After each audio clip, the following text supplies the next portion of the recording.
할렐루야. 예수님 안에서 사랑합니다.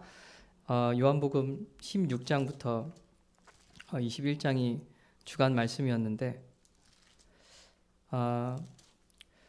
그 성경을 이렇게 읽는데 마치 그 당시 예수님 계셨던 그곳에 내가 있었으면 어땠을까 그런 생각을 또 해보게 된 것 같습니다. 내가 예수님 십자가 지실 당시에 그곳에 있는 제자였거나 예수님의 소식을 들은 자들 중에 한 명이었다면 나는 어떤 행동을 했고 어떤 위치에 있었을까? 확실한 거는 뭐냐면 저는 베드로처럼은 못했을 것 같습니다. 베드로처럼 우리가 성경을 봤을 때 유추가 가능하잖아요. 성격이 열정 있고 물불 가리지 않고 앞뒤 재지 않는 그런 성격인 것 같아요. 베드로는 제가 만나보지 않아서 베드로 사도를 정확하게 알 수는 없지만 일단 저는 베드로처럼은 못했을 것 같고 오늘 나오는 말씀 가운데 제 영어 이름으로 정한 인물이 있거든요. 혹시 아시는 분 계신가요? 제 영어 이름이 톰인데 토마스, 도마. 도마를 읽으면서 성경에 조금 나오잖아요. 많이 나오지 않는 그 예수님의 제자인데 이 도마라는 이분은 예수님을 보기 전까지는 믿지 못하겠다 그렇게 말씀을 하시더라고요. 근데 그 모습이 마치 제 모습과 너무 비슷한 것 같았어요. 도마를 보면서 내가 납득이 가기 전까지는 절대 예수를 믿지 않겠다. 내가 교회는 나가줄게. 예배 자리에 같이는 있어줄게. 근데 그리고 또 세가족 교육도 내가 들어줄게. 세가족 교육하면서 아직도 기억나는 것이 무엇이냐면 끝날 때마다 저는 조승우 목사님께서 해주셨거든요. 끝날 때마다 1주차 끝날 때마다 그래서 이제 예수님을 믿을래? 아니요. 못 믿겠는데요. 2주차 끝나고 이제 예수를 믿어? 아니요. 못 믿겠는데요. 그럼 에이씨 항상 그러셨거든요. 3주차 4주차 아니요. 저 못 믿겠는데요. 말이 안 되는데요. 내가 납득이 가기 전까지는 절대 인정하지 않을 것입니다. 그것이 제 신앙의 신앙이라고 할 수 있나 그게 그 모습이었고 시작이었거든요. 그래서 저는 한 예수님 믿는 한 2달 동안 엄청 힘들었습니다. 24년간 정도 세상에서 살던 가치관과 이 성경에서 말하고 있는 그리고 교회에서 가르치는 가치관들이 부딪히면서 2달 동안 잠을 제대로 못 잤어요. 맞는 것 같기도 하고 아닌 것 같기도 하고 이게 무슨 말인지 모르는 것 같기도 하고 알 것 같기도 하고 그러면서 예수님을 믿게 됐어요. 말씀을 통해서. 그러면서 제 안에 어떤 확신이 있냐면 제가 종종 하는 말인데 정직하게 우리의 지성과 이성이 있잖아요. 그런 것들을 사용하면 예수님을 믿을 수 있지 않을까? 그런 추상적인 어떤 믿음이 저에게 있습니다. 정말 진리를 알고자 하면 예수님을 만날 수밖에 없지 않을까? 하는 그러한 진리를 경험할 수밖에 없지 않을까? 우리가 지식적인 것들을 경계하고 이성적으로 생각하는 것들을 경계하잖아요. 교회에서 사실 믿음이다, 영적인 것이 중요하다. 그러나 이성도 지성도 우리의 마음도 생각도 본래는 하나님을 발견하고 하나님을 찬양하고 예수님과 교제할 수 있도록 하나님께서 창조하여 주신 것인데 그것들을 잘만 사용하면 예수님께로 나아갈 수 있지 않을까 그런 추상적인 어떤 그런 제가 갖고 있는 그런 것들이 있습니다. 그래서 그런데 저는 이제 도마와 같다는 거죠. 믿음이 없고 보기 전까지는 절대 인정을 하지 않는 그런 모양이 저와 같아서 이 부분을 읽을 때마다 참 은혜가 됐는데 여러분들은 어떤 인물이었을 것 같습니까? 예수님께서 십자가 지실 때 잡혀가실 때 나는 어떻게 행동했을까? 그런데 요한복음을 읽으면서 주간 말씀에 제 눈에 계속 들어왔던 인물이 누구였냐면 자주 등장하는 인물인데 베드로였습니다. 저는 그렇게 계속 말씀을 읽으면서 은혜가 되어지고 깨달아지고 그랬으면 좋겠는데 몇 번을 읽어도 계속 베드로밖에 안 보이는 겁니다. 베드로.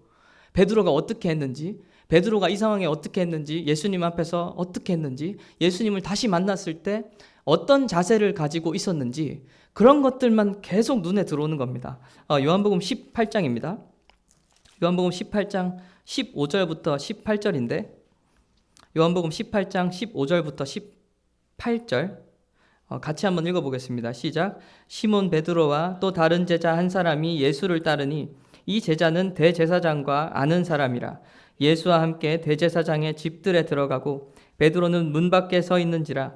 대제사장을 아는 그 다른 제자가 나가서 문 지키는 여자에게 말하여 베드로를 데리고 들어오니 문 지키는 여종이 베드로에게 말하되 너도 이 사람의 제자 중 하나가 아니냐 하니 그가 말하되 나는 아니라 하고 그때가 추운 고로 종과 아랫사람들이 불을 피우고 서서 쬐니 베드로도 함께 서서 쬐더라. 아멘. 베드로가 예수님께서 잡혀가시고 베드로가 따라 들어간 거잖아요. 제자 중 한 사람이 대제사장과 알고 있었기 때문에 그는 먼저 예수님께서 들어가신 곳으로 갔습니다. 그리고 베드로도 뒤따라 들어갔는데 그리고서 물어보는 거잖아요. 베드로한테 문 지키는 사람이 너도 예수님의 제자가 아니냐? 그러니까 나는 아니라. 예수님을 부인하는 첫 번째, 나는 예수님의 제자가 아니다. 그러면서 18절에 종과 아랫 사람들이 이 관리병들이 추우니까 불을 피우고 서서 쬐고 있었던 겁니다. 그러니까 베드로도 옆에 서서 같이 쬐더라. 무엇입니까? 나는 예수님의 제자가 아니고 마치 암묵적으로 나는 당신들이랑 같이 뭔가 불을 쬐고 있는 겁니다. 같은 편이야. 추우니까 불을 쬐고 있는 그 옆에 함께 서서 쬐더라. 베드로의 모양이 그런 것입니다. 얼마나 찌질합니까? 예수님의 제자, 예수님을 위해 죽겠습니다라고 고백했던 베드로가 예수님께서 끌려가고 그 뒤를 졸졸졸 따라가서 하는 것이 나는 예수님의 제자가 아닙니다 하면서 같이 옆에서 그 경비병들과 종들과 불을 쬐고 있는 것입니다. 그 모습이 들어오더라고요. 너무 찌질하다. 쪽팔리다. 그리고 18장 25절, 27절입니다. 같이 읽어보겠습니다. 25절부터 27절 시작. 시몬 베드로가 서서 불을 쬐더니 사람들이 묻되 너도 그 제자 중 하나가 아니냐? 베드로가 부인하여 이르되 나는 아니라 하니 대제사장의 종 하나는 베드로에게 귀를 잘린 사람의 친척이라 이르되 내가 그 사람과 함께 동산에 있는 것을 내가 보지 아니하였느냐? 이에 베드로가 또 부인하니 곧 닭이 울더라. 베드로가 불을 서서 쬐고 있는데 또 묻는 겁니다. 너도 그 제자잖아. 그러니까 또 아니다. 그리고 베드로가 칼을 들어 예수님 잡아가려고 할 때 귀를 자른 그 사람의 친척이 있어서 너 그 사람 제자 맞잖아. 빼도 박도 못하는 상황 아닙니까? 확실한 증거와 증인이 있기 때문에 예수님의 제자가 확실한 것이 들통날 것일 뻔한데도 그래도 또 부인합니다. 아닌데? 나 귀 자른 사람 아닌데? 예수님 제자 아닌데? 그러니까 곧 닭이 울더라. 너무 찌질하고 쪼잔하고 쪽팔리고 부끄럽고 그런 모양들이 보이는 것입니다. 그리고 또 20장에 가보면 베드로의 모습인데 베드로와 요한의 모습이 나옵니다. 20장 2절부터 7절인데 저부터 교독해 보겠습니다. 2절부터 7절. 시몬 베드로와 예수께서 사랑하시던 그 다른 제자에게 달려가서 말하되 사람들이 주님을 무덤에서 가져다가 어디 두었는지 우리가 알지 못하겠다 하니 베드로와 그 다른 제자가 나가서 무덤으로 갈새 둘이 같이 다름질하더니 그 다른 제자가 베드로보다 더 빨리 달려가서 먼저 무덤에 이르러 구부려 세마포 놓인 것을 보았으나 들어가지는 아니하였더니 시몬 베드로는 따라와서 무덤에 들어가 보니 세마포가 놓였고 또 머리를 쌌던 수건은 세마포와 함께 놓이지 않고 딴 곳에 쌌던 대로 놓여 있더라. 아멘. 예수님께서 살아나시고 막달라 마리아가 먼저 무덤에 가서 보시고서 베드로와 요한에게 말을 합니다. 어디로 갔는지 모르겠다 시체가. 그러니까 베드로와 요한이 달려서 무덤으로 향합니다. 근데 예수께서 사랑하시는 제자, 이것이 사도 요한이잖아요. 사도 요한인데 자꾸 모르겠어요. 저는 약간 경쟁 심리 기록을 할 때 약간 베드로의 모양들을 의도적으로 보여주려고 하는 느낌을 받았어요. 다름질을 하고 요한이 먼저 갔는데 무덤에 먼저 갔는데 그는 안까지는 들여다보지 않은 거죠. 근데 베드로는 뒤따라 달려와서 안까지 들여다보고 그리고 얼굴에 있는 세마포가 따로 있는 것을 보고 그제서야 요한도 믿었더라, 이렇게 기록이 되어 있거든요. 그러니까 어떤 모양입니까? 지금 베드로의 쪼잔하고 찌질한 모습을 봤고, 그리고 예수님이 살아나셨을 때 지금 무덤으로 달려가는 겁니다. 요한과 함께 열정을 가지고 달려가서 확인하려고 막 안을 살피고 있는 그런 모양인 것입니다. 이런 어떤 베드로가 또 보였고, 또 21장에 가면 요한복음 21장 4절부터 8절인데 21장 4절부터 8절 교독하겠습니다. 저부터. 날이 새어갈 때 예수께서 바닷가에 서셨으나 제자들이 예수이신 줄 알지 못하는지라. 예수께서 이르시되 얘들아 너희에게 고기가 있느냐 대답하되 없나이다. 이르시되 그물을 배 오른편에 던지라 그리하면 잡으리라 하시니 이에 던졌더니 물고기가 많아 그물을 들 수 없더라. 예수께서 사랑하시는 그 제자가 베드로에게 이르되 주님이시라 하니 시몬 베드로가 벗고 있다가 주님이라 하는 말을 듣고 겉옷을 두른 후에 바다로 뛰어내리더라.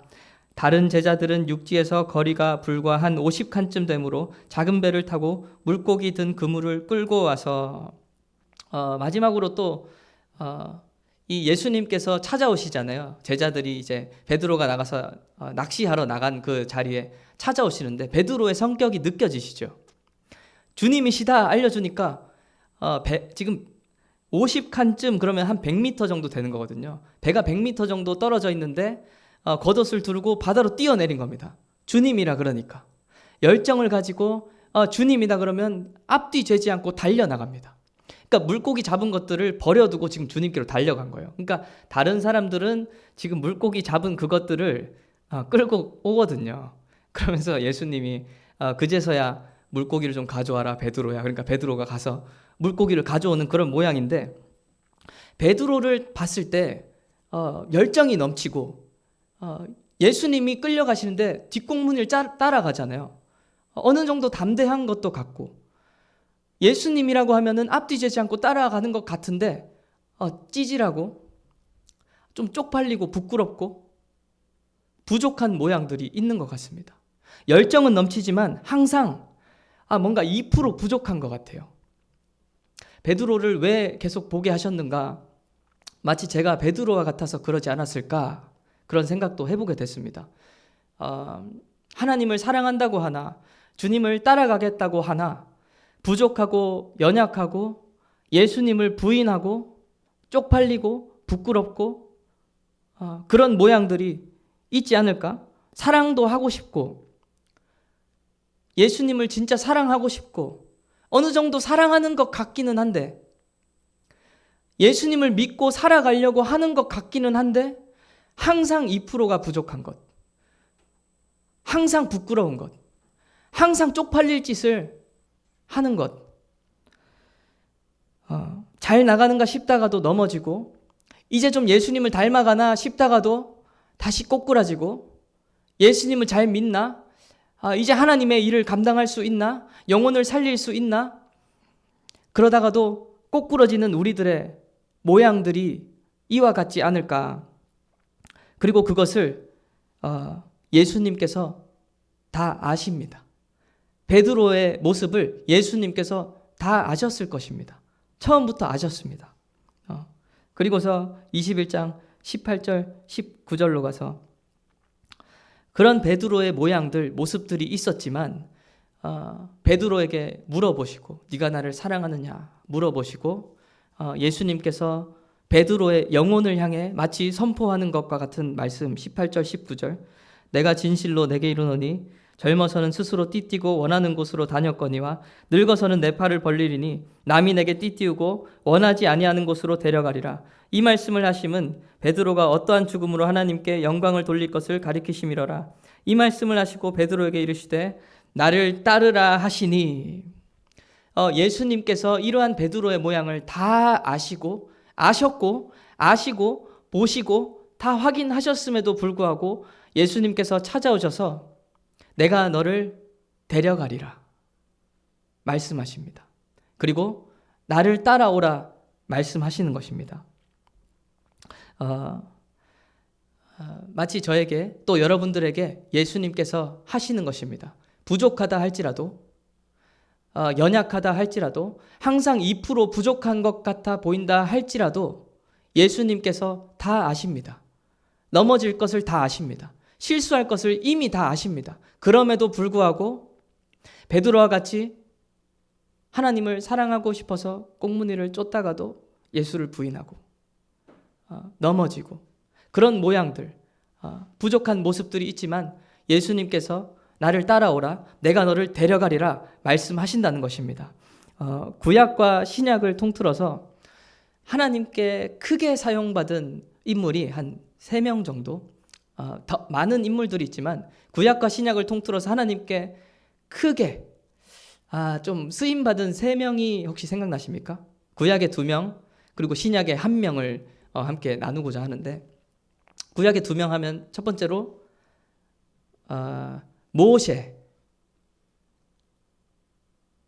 모세와 다윗. 모세와 다윗이 생각이 나는 것 같습니다.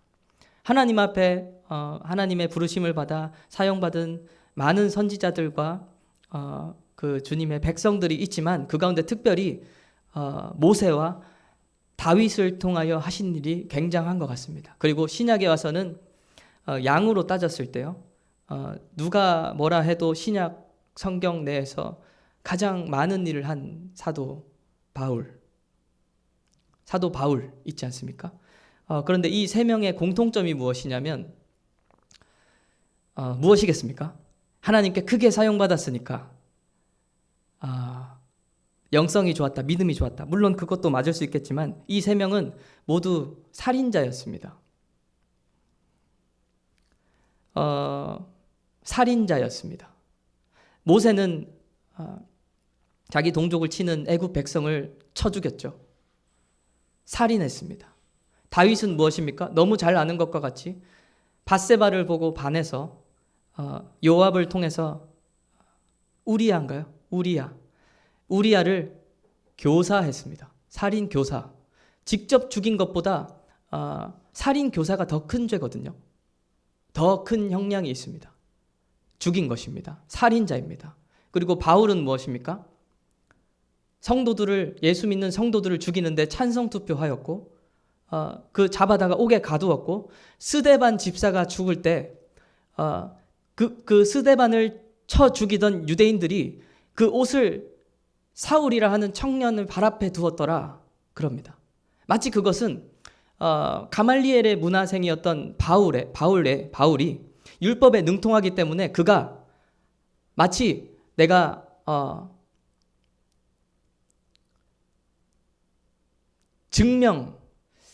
표현이 떠오르지 않는데 내가 괜찮다는 것입니다. 돌로 쳐 죽여도 된다. 마치 그런 의미가 있는 것입니다. 그들의 옷을 가말리엘의 문화생인 율법학자 바울의 발 앞에 두고서 스데반 집사를 쳐 죽인 것입니다. 그처럼 살인자입니다. 저는 이 내용이 굉장히 큰 은혜가 되더라고요. 하나님께 쓰임받고 하나님의 일을 감당한 자들이 살인자였습니다. 그리고 또 다른 성경에 등장하는 많은 인물들도 죄인들이었습니다. 세리장이었던 삭개오가 예수님을 만났습니다. 가늠한 여인이 예수님을 만났습니다. 창녀들이 예수님을 만났습니다. 예수님께서 그들을 만나 주셨습니다. 심각한 죄인들이 예수님을 만날 수 있었고 만났고, 그리고 살인자와 대적자와 비방자들을 예수님께서 사용하여 주셨습니다. 이것은 하나님께서 어떤 자들을 사용하시는가에 대한 결론이 아니라 하나님께서 어떤 자들을 사용하시나, 죄인들을 사용하시나, 살인자들을 사용하시나, 더러운 자들을 사용하시나, 그거에 대한 해답이라기보다는 하나님께서 어떤 자들까지 들어서 사용하시는지, 하나님의 은혜가 어디까지 미칠 수 있는지, 내가 마치 살인자와 같고 비방한 자와 같고 대적한 자와 같다면 예수님의 은혜가 나의 어느 곳까지 영향을 미쳐서 나를 들어 사용하실 수 있는지, 그것을 우리에게 알려주시고자 하는 것입니다. 하나님의 은혜가 어디까지 미치는가? 내가 살인을 저지른 그곳까지. 예수님께서 오셔서 마태복음에 다시 말씀하시지 않습니까? 형제를 미워하는 자가 살인한 자다. 음탕한 생각을 생각에 품은 자가 간음한 자다. 그것이 참이잖아요. 그냥 우리가 읽고 넘길 수 있는 말씀입니까? 그렇지 않습니다. 우리는 살인을 하는 자고 간음을 하는 자고 우리는 마치 살인자와 같은 자들이라는 거죠. 대적자와 같은 자들이라는 거죠.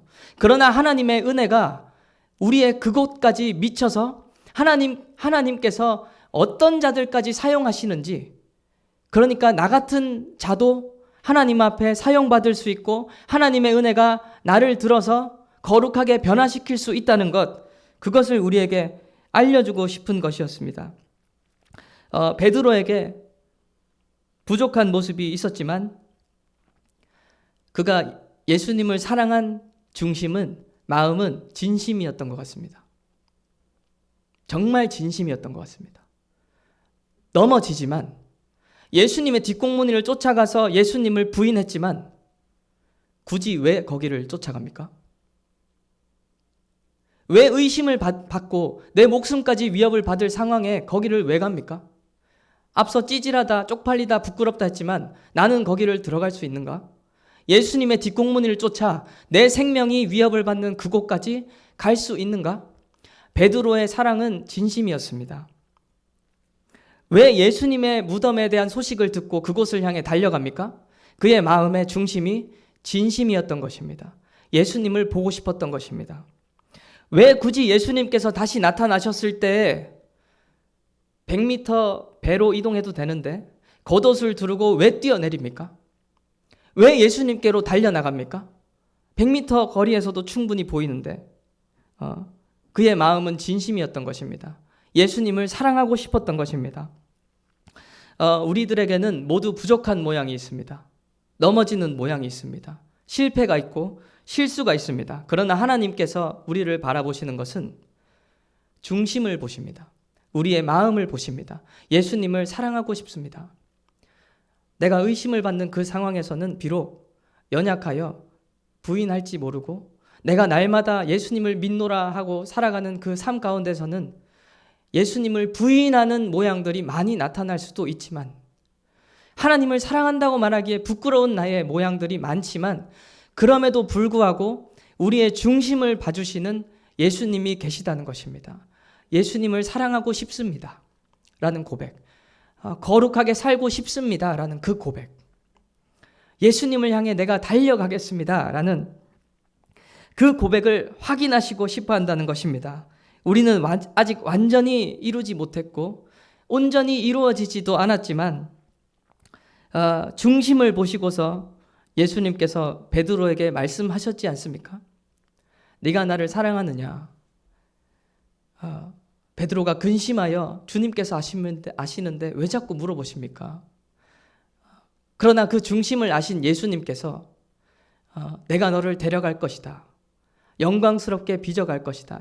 영광의 자리로 데려갈 것이다. 그리고 나를 따르라 말씀하시는 예수님이 계시다는 것입니다. 오늘도 우리의 중심을 보시는 하나님이십니다. 우리의 마음의 중심을 확인하시고 그것을 받아주시기 때문에 오늘 이 자리에서 찬양할 수 있고 예배할 수 있는 것입니다. 우리의 삶이 평가를 받았다면, 내 실수가 하나님 앞에 기록이 되었다면, 나의 실패가 하나님을 향해 나아가는데 걸림돌이 되었다면 우리는 이 자리에 있을 수 없고 앞으로도 살아갈 수 없을 것입니다. 그러나 우리의 마음 가운데 그 고백이 오늘도 있기를 원합니다. 아직 살 날이 많고 그 가운데 빚어질 날이 많기에 아직 31살이 된 저도 마찬가지고 여러분들도 마찬가지고 온전히 이루어지지 않았지만 예수님을 사랑하고 싶습니다. 거룩하고 싶습니다. 나는 느껴지지 않고 보이지 않을 수 있지만 내 중심을 받아주시옵소서. 내 중심을 받아주시고 예수님께서 일하여 주시옵소서. 그 고백이 있기를 원합니다. 대적자요 살인자와 같은 나를 깨끗하게 하여 주시고 부족하고 연약하지만 나의 마음의 중심이 희미하게나마 예수님께로 향해 있으니 나를 들어서 모세와 다윗과 바울과 같이 사용하여 주시옵소서. 그 고백을 갖고 오늘 찬양하고 기도하기를 원합니다. 제가 기도하고 함께 찬양하겠습니다.